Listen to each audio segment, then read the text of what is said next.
Tanghali kanina sa Escoda Shoal, unti-unting dinikitan ng China Coast Guard 5205 ang BRP Teresa Magbanwa hanggang sa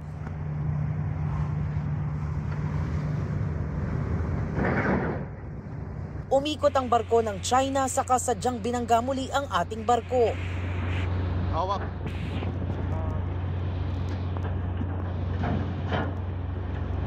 Sira ang plan nila.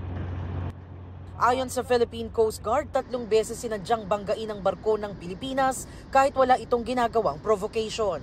Nag-iisa lang sa Escoda Shoal ang Teresa Magbanwa habang pinalilibutan ng 3 China Coast Guard vessels, 5 China militia vessels at 2 barko ng People's Liberation Army. Walang nasaktan sa mga sakay ng BRP Teresa Magbanwa pero nagtamo ito ng pinsala. There is a damage on the bridge wing and also on the freeboard of the 9701.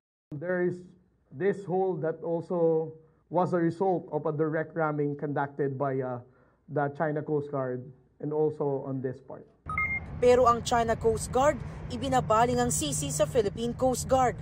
Ang barko raw natin ang sadyang bumangga sa barko ng CCG.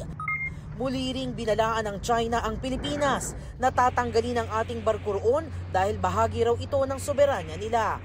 Noon pang Abril naroon ng BRP Teresa Magbanwa para magbantay sa Escoda Shoal na bahagi ng Exclusive Economic Zone ng Pilipinas.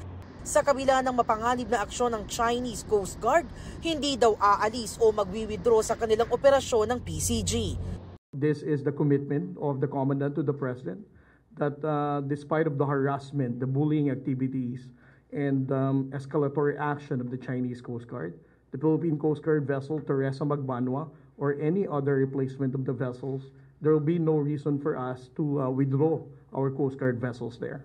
The position of our government, especially the National Maritime Council, we take this with serious concern.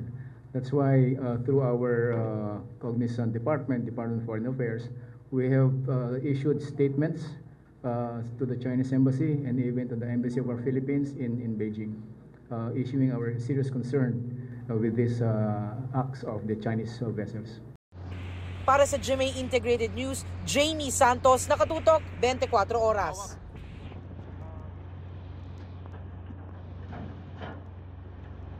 Sira ang plan nila. Mga kapuso, patuloy na tumutok sa mga balita. Mag-subscribe sa GMA Integrated News sa YouTube.